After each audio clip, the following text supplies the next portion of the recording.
Hello inspiring teachers, स्वागत है आपका डेली बाइट्स के अगले लेक्चर में। जैसा कि अब तक आपको पता चल चुका है कि हम आरंभ सीरीज के थ्रू सीटे 2022 जो दिसंबर में होने जा रहा है उसकी तैयारी कर रहे हैं। तो अब देखो, तैयारी का एक महत्वपूर्ण हिस्सा होता है कि क्वेश्चंस को देखना, समझना और उसको अटेम्प्ट लेने की जो कोड है ना उसको क्रैक करना। तो आज इस लेक्चर के माध्यम से मोरल डेवलपमेंट से जितने भी सवाल आते हैं ना, उनमें से कुछ सवालों को ले करके और उनको क्रैक करने की कोशिश करेंगे कि कैसे कैसे सारे आंसर्स अटेम्प्ट किए जाते हैं। तो चलिए फिर शुरू करते हैं कि questions related to Kohlberg's theory of moral development. लेकिन देखो, उससे पहले मैं आपसे ये चाहूंगी कि आपने 12.2 नाम का लेक्चर इसी प्लेलिस्ट में जो आपको मिलेगा वो देख रखा हो, ताकि आपको कोलबर्ग का जो पीछे का पूरा इंटेंशन है, उन्होंने थ्योरी कैसे डेवलप की है वो पता हो। तो ये लेक्चर बहुत अच्छे से आपको समझ में आने जा रहा है। उम्मीद करती हूँ आपने देख रखा होगा। जिन्होंने देख रखा है, चलिए फिर हम उसके लिए आगे शुरू करते हैं। सबसे पहला सवाल है, which of the following is not proposed by Lawrence Kohlberg in his theory. अब उनकी थ्योरी में इनमें से कौन सा नहीं स्टेज है? तो इनमें से जो स्टेज नहीं है वो है अनकन्वेंशनल स्टेज। क्योंकि जहां तक, अगर आपको अच्छे से याद हो, तो उन्होंने कन्वेंशनल, पोस्ट कन्वेंशनल और प्री कन्वेंशनल की बात करी है, पर उसमें अनकन्वेंशनल की बात कहीं हुई ही नहीं है। जिसमें कि conventional stage was about adolescence, post conventional was about adulthood, जो एडल्ट्स हैं उनके लिए था, और प्री कन्वेंशनल का जो क्वेश्चनेयर था वो था प्राइमरी स्कूल के स्टूडेंट्स के लिए। तो इन सारी जगहों पे उन्होंने अपने डायलेमास को, मोरल रीजनिंग को, जो उनका क्वेश्चनेयर डेवलप किया हुआ था उसको अप्लाई किया और अपने स्टेजेस दिए हैं। अगले सवाल की तरफ बढ़ते हैं। तो इनमें से कौन सा सही लगाया हुआ पेयर है? कौन सा है? तो देखो, पनिशमेंट सबसे पहले शुरुआत होती है, पनिशमेंट एंड ओबीडियंस ओरिएंटेशन। तो ये तो आपको पहले से पता है ना कि पनिशमेंट अवॉइड करने के लिए ओबीडियंस शो किया जाता है कि भैया हमें पनिशमेंट नहीं चाहिए, हम ओबीडियंट रहेंगे। तो laws are not fixed, can be change for the goodness of society और गुड ऑफ द सोसाइटी। तो ये तो बिल्कुल नहीं होगा, क्योंकि तो हायर लेवल थिंकिंग है, राइट। अब देखो, थर्ड ऑप्शन में आते हैं यदि, तो ये कह रहे हैं कि लॉ एंड ऑर्डर ओरिएंटेशन है। तो यहाँ पे क्या हो रहा है, इथिकल प्रिंसिपल को, सेल्फ चूजन जो पाथ है उनको सही माना जा रहा है। तो ऑब्वियस सी बात है, ये बिल्कुल भी गलत है, ये तो होगा ही नहीं। फिर है अगला कि social contract orientation, physical consequence of an action determine whether it is good और बैड। तो देखो, इट इज गुड और बैड ये वाला हिसाब तो सोशल कॉन्ट्रैक्ट में आता नहीं। इसमें तो ये आता है कि जो सोसाइटी अप्रूव कर रही है वो ठीक है, लेकिन अगर किसी को प्रॉब्लम हो रही है तो हम उसको चेंज, उस रूल को चेंज कर सकते हैं, बट उसमें समाज की सहभागिता होनी चाहिए। तो ये वाली चीज तो यहाँ लिख नहीं रही है, तो this is also wrong.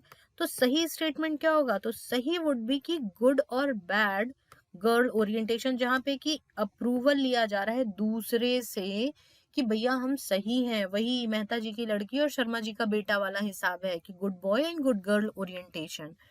Now next question is about कि किस स्टेज में कोलबर्ग थ्योरी के अनुसार मोरल डेवलपमेंट होता है, जहाँ पे कि बच्चे इग्नोर करते हैं इंटेंशन को, दे इग्नोर इंटेंशन ऑफ अदर्स, उनको दूसरों के इरादे, उनके अंदर की भावनाओं से कोई लेना देना नहीं होता, rather they focus on fear of authority and negative consequence. Negative consequence is simply punishment. Can we say that safely? Yes. Negative consequence जो है उसको हम पनिशमेंट बोल रहे हैं। तो करेक्ट आंसर क्या होगा? Exactly, that is punishment and obedience orientation stage, जहाँ पे कि बच्चा सजा के डर से आज्ञाकारिता निभाता है और करता है। Now moving to the next question, at which stage of Lawrence Kohlberg's moral development theory do individual reason that human rights and justice is most important? Human rights ज्यादा जरूरी है और क्या जरूरी है? जस्टिस बहुत जरूरी है, और इसके लिए वो सोसाइटी के लॉ के अगेंस्ट भी जा सकते हैं। तो ये कौन सा स्टेज होगा? तो that stage would be universal ethical principle. तो अब देखो, यहाँ पे आप ये बोल सकते हो कि अथॉरिटी और सोशल ऑर्डर क्यों नहीं हुआ? तो अथॉरिटी और सोशल ऑर्डर इसलिए नहीं हुआ क्योंकि अथॉरिटी और सोशल ऑर्डर का हिसाब ये रहता है कि उनको अथॉरिटी से कुछ टेंशन है, सोशल ऑर्डर को वो फॉलो करना चाहते हैं। तो ऐसा कुछ तो है नहीं कि वो अगेंस्ट जा रहे हैं ना सोसाइटी के। तो this is correct. Individual reasons that right action is defined by self chosen ethical principle. और कॉन्साइंस की बात हो रही है यहाँ पे कि अपने द्वारा परिभाषित किया जा रहा है स्वयं का विवेक, तो इसको सोचने के लिए तो समय ही नहीं चाहिए। That is universal ethical principle directly, क्योंकि ये तो हमें पता है ना कि सेम कॉन्साइंस की बात हो रही, इथिक्स की बात हो रही, तो यूनिवर्सल इथिकल प्रिंसिपल, जहाँ पे भी इथिकल वर्ड आएगा बस ये वाला ऑप्शन करो, आंसर सही। अगला सवाल है कि अमित रीजन करता है कि we can change laws if we do not meet, if they do not meet the need of society. Law को चेंज कर सकते हैं, लेकिन इसका काम किसके थ्रू होना चाहिए, तो that should be through mutual agreement and democratic process, इस प्रोसेस के थ्रू होना चाहिए।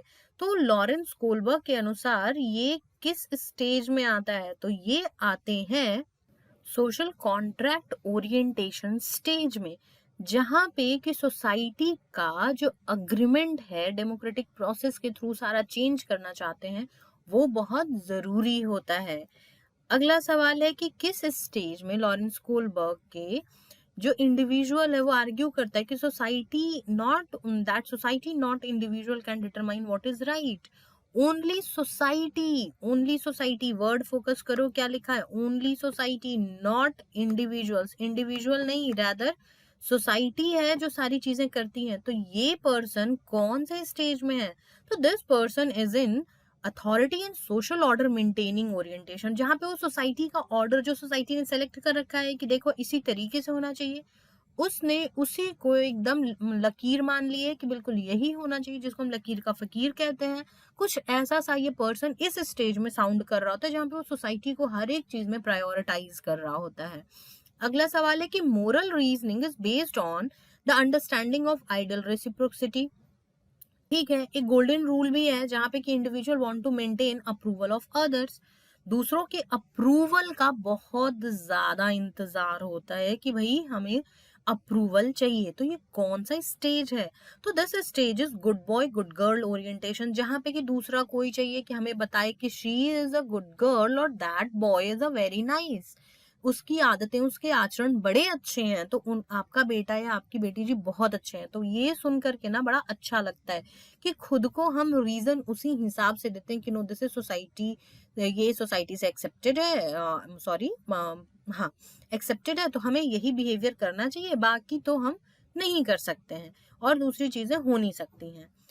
और आप भी खुद को बूस्ट कीजिए डेली बाइट्स के साथ। डेली बाइट की वेबसाइट दैट इज www.dailybites.in, आप वहां जाएं और वहां पे आपको course and mock test paper section में जब आप नीचे की तरफ आएंगे तब आपको सीटेट का एक सेक्शन मिलेगा, जहां पे आपको सीटेट के फुल मॉक पेपर अवेलेबल होंगे और साथ के साथ आपको टॉपिक वाइज मॉक भी अवेलेबल है। जाएं और बहुत सारा प्रिपरेशन का जितना भी आप टेक्निक यूज करके सारे मॉक को दे के अपनी जो कैपेसिटी है 120 मार्क्स को गेन करने की आरएम सीरीज को फॉलो करते हुए आप इसको कीजिए और अपना जो परफॉर्मेंस है उसको बूस्ट कीजिए एक level up.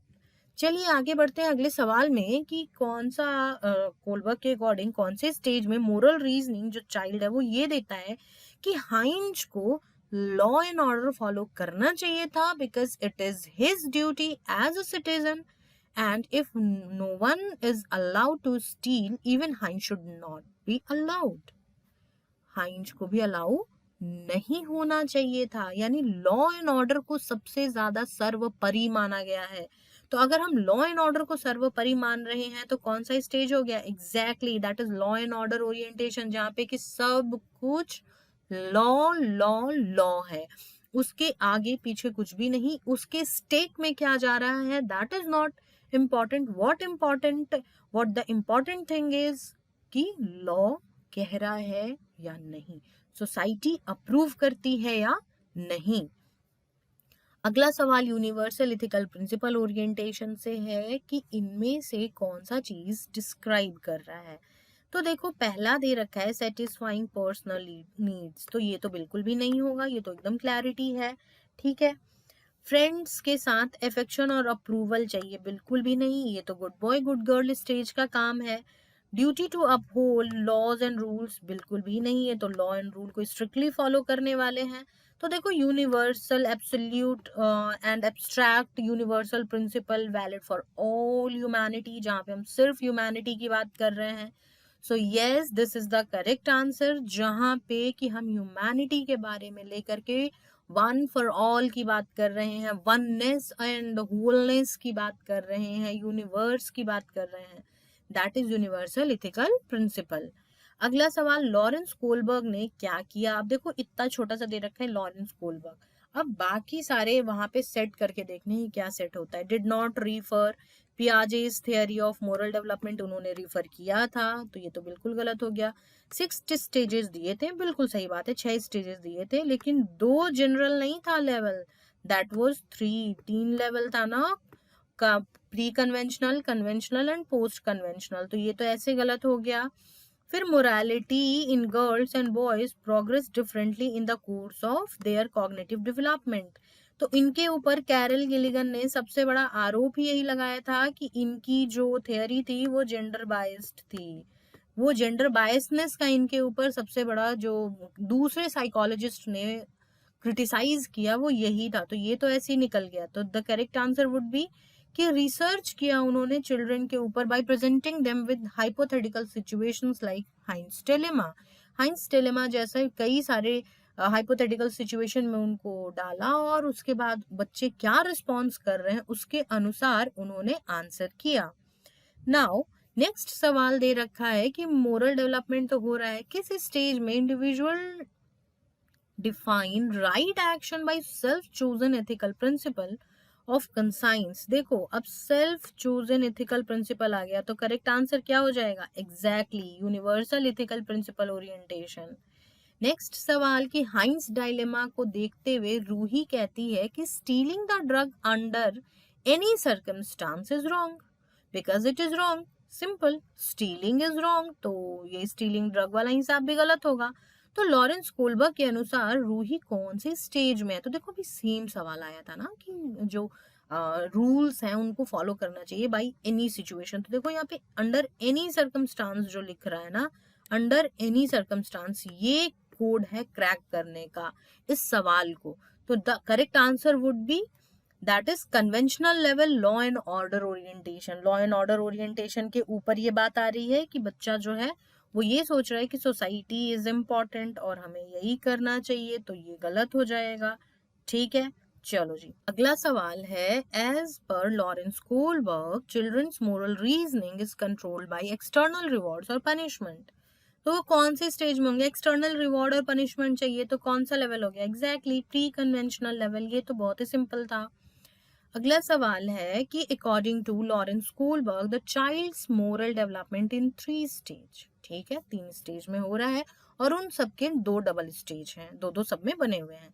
Maintaining mutual relationship and the golden rule refers to stage where, golden rule जिसकी बात हमने की है और म्यूचुअल रिलेशनशिप, तो वो कहाँ आ रहा है? तो दैट इज कि child want to help others, और वो गुड बॉय गुड गर्ल वाला स्टेज है जहाँ पे कि बच्चा जो है ना वो अच्छा करना चाह रहा है, दूसरे के लिए भी अच्छा करना चाह रहा है पर खुद के लिए भी उसको अच्छा करना चाह रहा है, प्लीज करना चाह रहा है। Children, child want to please, इस वर्ड पे ध्यान देना, child want to please and help others, दूसरों को खुश करना चाह रहा है, that is the golden rule.